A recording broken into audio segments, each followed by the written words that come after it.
Hey everyone, welcome back to the channel. Thank you for being here. My name is Andrew, coming to you from the beautiful Carolinas. Today's topic is going to be why the narcissistic relationship can't improve. Think about that for a minute. Everyone, if you like the content, please like, subscribe, and share. So improving, that's what you're doing. That's what I'm doing. We always want to improve. We want to improve our circumstances, our relationships, our health. We want to improve how we spend our time and those that we surround ourselves with. That's really not what the narcissist wants. They want to take and take and take, and they want to continue to take.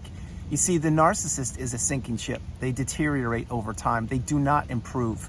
The only thing that they upgrade is their level of manipulation, their level of dishonesty and controlling people and keeping people trapped in that narcissistic fog. The narcissist needs to interchange people, which includes spouses, friendships, colleagues, coworkers, neighbors, people in communities and or hobby groups that they are and or were a part of.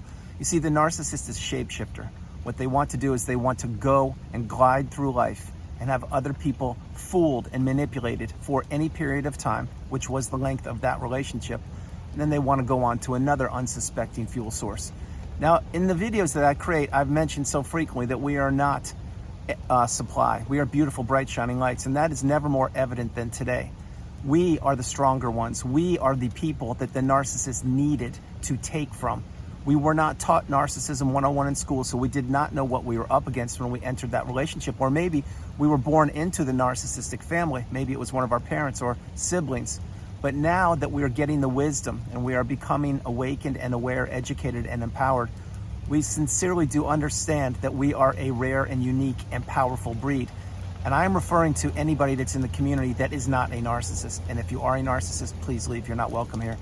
But for those of us who are empaths, we're kind, loving, stable, healthy people, and we want to improve, and we have been through the narcissistic abusive cycle, maybe even a few times, we now understand that our energy was what catapulted that relationship forward. It wasn't the narcissist. The narcissist wanted to take anything they could from us, which again included our time, our energy, our money, our love, our relationships, our health, our status, our hobbies.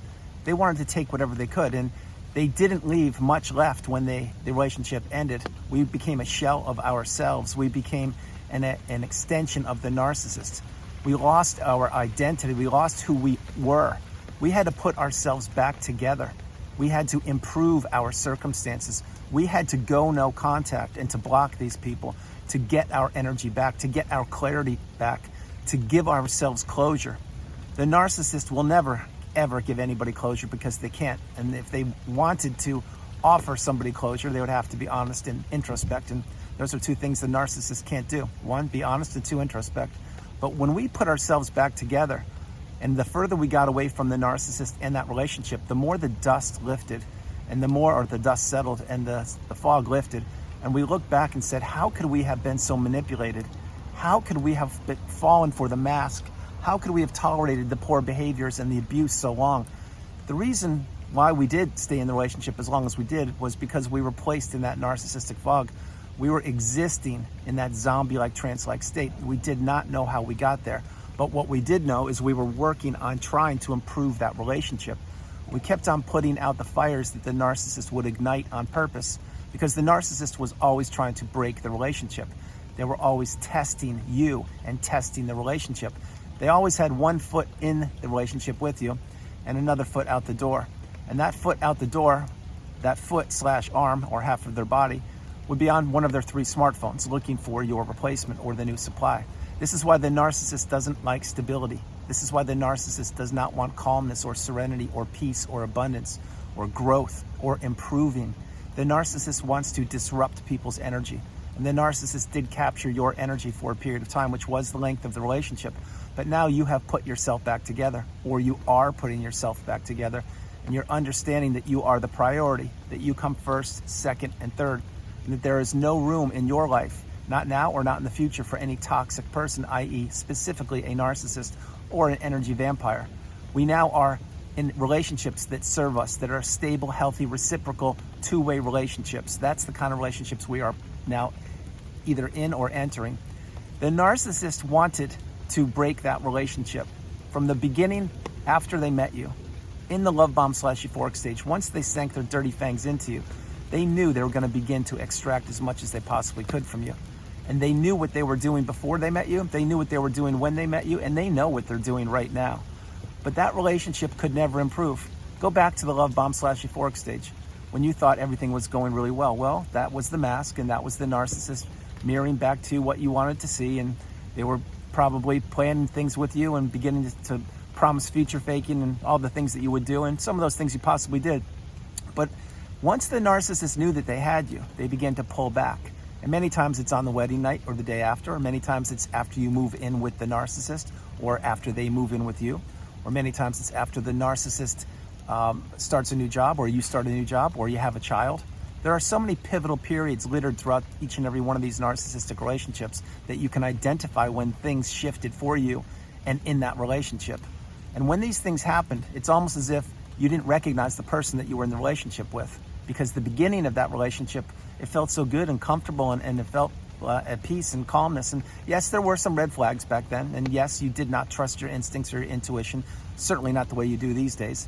And back then you probably didn't have boundaries because you were believing in the mask, and you didn't know that the narcissist existed on the planet. But then once they had you, that's when everything shifted on a dime. And that relationship, it did not improve. It got worse. And day after day, week after week, month after month, etc., the narcissist was beginning to abuse you more and more using different techniques such as triangulation, gaslighting, the silent treatment, stonewalling, blame shifting, etc. And you didn't know that these poor behaviors had names for them, or that there were definitions about them, but there are. And that's why now you are learning all about the definitions in the glossary on the narcissistic abusive cycle. You now can identify what the smear campaign is, and you now know what a rage fit is, etc. And financial abuse, that's another one. That term probably never crossed your mind before, but after that relationship ended and you looked in your bank account and you're now up to your eyeballs in credit card debt and you had no money saved because the narcissist took everything or spent everything or hid everything, that's when you realize, wow, I was abused financially, but I didn't know this was a thing. Yes, it is a thing. These people, i.e. the narcissists, they're modern day grifters, and they fine-tune their skills each and every day, but they do not improve. And the narcissist can collect anything they want to. They can collect broken hearts, they can collect relationships, they can collect people's money, they can destroy people's lives, but what they can't do is improve their tiny little pea brain that goes around and around, and it's running that tiny little script that says, I must keep myself occupied, I must keep myself busy, because I don't want to slow life down. I need to be on the go. I can't sit still. I need to be communicating with people. I need to be getting people on the hook. I need to be releasing people off the hook. I need to keep so many people in communication with me because I do not want to sit still with myself without a smartphone or the internet or another human being in front of me, because then I would have to introspect. Then I would have to look back at all the relationships I've blown up. Then I would have to look at all of the devastation I've created in so many people's lives. And I would have to actually be honest with myself. And that is a not good place. That's a place I don't want to be in. So I'll keep myself distracted, and I'll keep on improving the mask I wear. I'll keep on manipulating people, and I'll keep on going throughout the planet looking for new shiny objects or new people to trap in that narcissistic fog. That's what the narcissist thinks. That's what they're thinking right now. Because the narcissist cannot just be. Their little brain is always spinning around thinking how to get this from that person, how to get this person in a relationship, why they don't have what their best friend has, how come they don't have the beautiful spouse, or how come they don't have the white picket fence, etc. The narcissist is always comparing themselves with everybody, with their children, with their parents, with their friends, with their colleagues, with their coworkers, associates, with people they don't even know. Example, let's say celebrities or people on TV shows or movies, if you still watch those things. The narcissist believes that they should have what those people have. But it's not just those people, it's anybody. The narcissist is envious and jealous. And many times the narcissist will do whatever they can to take other people down because it makes them feel good. That is why when you entered that narcissistic relationship, maybe it was a romantic relationship or a friendship or business, well, you thought that that person was who they told you they were. And then you realized over a period of time that they're not even close to who they told you they were, because the mask was slipping off more and more each and every day. And you were listening to more and more of their woes or their sob stories or the problems, or how they were abused when they were younger, or how no one likes them, or all their friendships blow up, or nobody gives them the time of day. This is what the narcissist wants. The narcissist wants an unpaid helper. They want a sounding board. They want a walking apology. They want someone to be there for them, to hold their hand when they are feeling alone and isolated. play that part again. It's completely true. That's why the narcissist surrounds themselves with so many people who A, are believing in the mask, B, are tethered to the narcissist, maybe they're financially dependent upon them, or C, who don't even know what's going on. And these are the new supply potential candidates, which is a whole different thing. The new supply, remember, if you think right now, if your relationship ended recently, or maybe not so recently, and you're still concerned with the new supply, it means, first of all, you have to heal. You have more healing to do. But second of all, do not think that the new supply is getting the best of the narcissist. It's quite the opposite. The new supply is either a toxic person themselves, they're a recycled person who was in a relationship with the narcissist before, or they are a person who is being hoodwinked and fooled by the wolf in sheep's clothing. They are experiencing the abuse, only worse than you experience, because the narcissist is now aging and they've fine-tuned their craft and they've learned what worked against you, and maybe that exact same roadmap or template will work against the new supply. So don't think the new supply is living their best life. They're not. They are either getting it or giving it, one way or the other. But having said all these things, the relationships with the narcissist, they do not improve. They've never improved, and they never will improve. Because when you have two people in a relationship, let's say it's a friendship, and one person is giving continuously, like let's say giving rides to the airport, giving rides to work, paying for lunches, being on the phone, or picking people up, or opening doors for people, and the other person turns out to be the toxic narcissist, is all they're doing is taking. And then one day the person who was you, the friend, let's say, you realize that you've been giving for 10, 20, 30 years, and this other person's done nothing for you other than to spin your wheels. That's a tough pill to swallow, but it's real. And this is what the narcissist does, and it's what they've always been doing. So whether you were born into a narcissistic family, maybe it's your brother or sister who's the narcissist, and right now this is the first video you're consuming, you realize, oh my gosh, that is my sister. That's my brother. Like, they've never been there for me. And the relationship has actually been fractured over and over and over again. And I used to be there for them and tell them all about what I'm doing and how successful I am and everything, but they never really wanted to listen. They just wanted to turn the conversation about them, but yet they gathered information about me. This is what happens because every day on the planet, as more and more people are becoming empowered and educated and awakened and aware, they're realizing that their energy is priceless, their time is invaluable, and that the narcissist has been surrounding them virtually their whole life. Maybe it was a family member, maybe it was a friend, maybe it was a neighbor, a teacher, a colleague, coworker, maybe it was your spouse, maybe it is your children who right now are parental alienating you from your grandchildren. The narcissistic abusive cycle will continue to go around and around and around in a loop. And the one constant in the narcissistic abusive cycle is the narcissist. And they are destined and doomed to stay trapped in that tiny little brain of theirs and try to get people trapped down there with them. And what the narcissist wants to do is they want to exchange their toxic energy for your beautiful, bright, shining light. And they accomplish that for a period of time. But once you break the chains of the narcissistic abusive cycle, once you heal, and you heal properly, and once you see a therapist, you journal, you meditate, you watch videos, you read, you heal childhood wounds, etc., that's when you really understand just how powerful you are, not the narcissist. The narcissist was a puppet master, and they played us like a pawn on a chessboard. And what they wanted to do was make sure we never figured out who they are or who they were. But we did, because we're here in the community, and we are getting our cup full, and we are paying it forward if we have the ability to do so. But realizing that the narcissistic relationship, it only got worse over time. Think of how many opportunities you gave the narcissist to change. Think of how many times you looked the other way and turned a blind eye because you just thought to yourself, oh, the narcissist was just having a bad day, a bad week, a bad month, a bad year, a bad decade. But their behaviors got worse and worse. And eventually something did break, something did snap.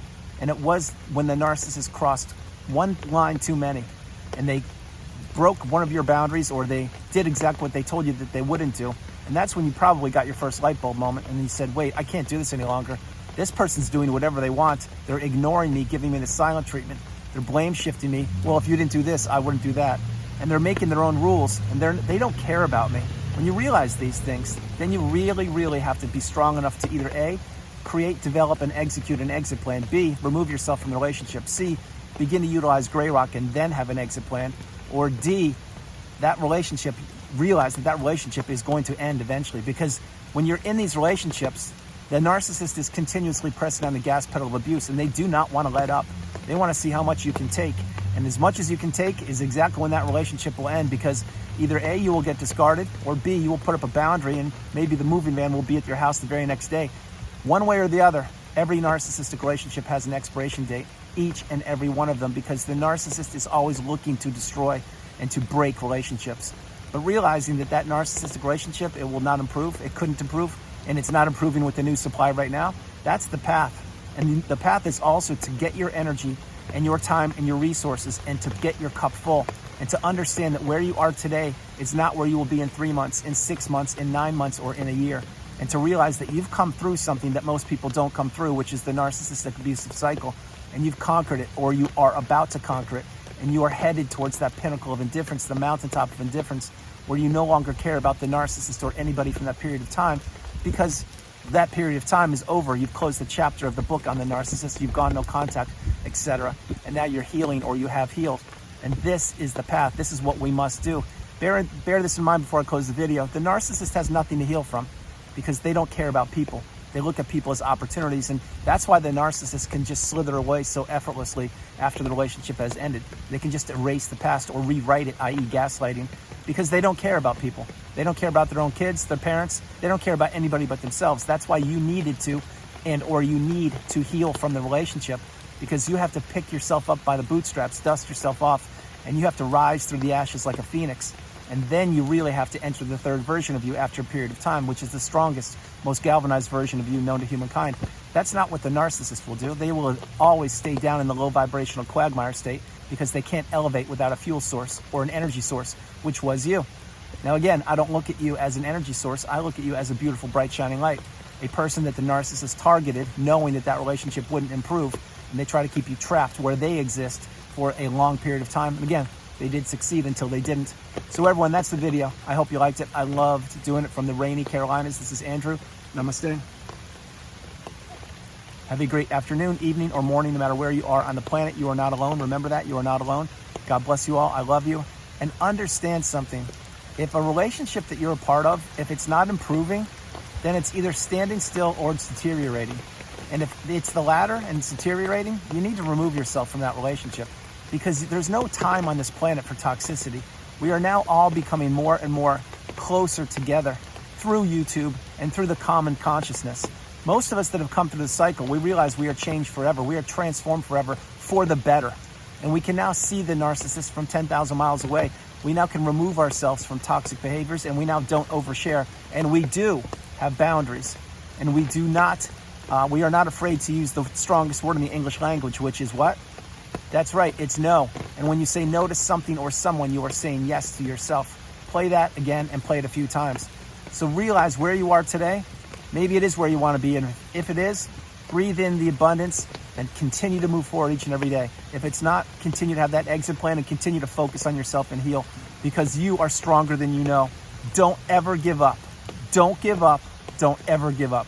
I love you all. God bless you. And I will talk to you tomorrow. All right. Bye, everybody.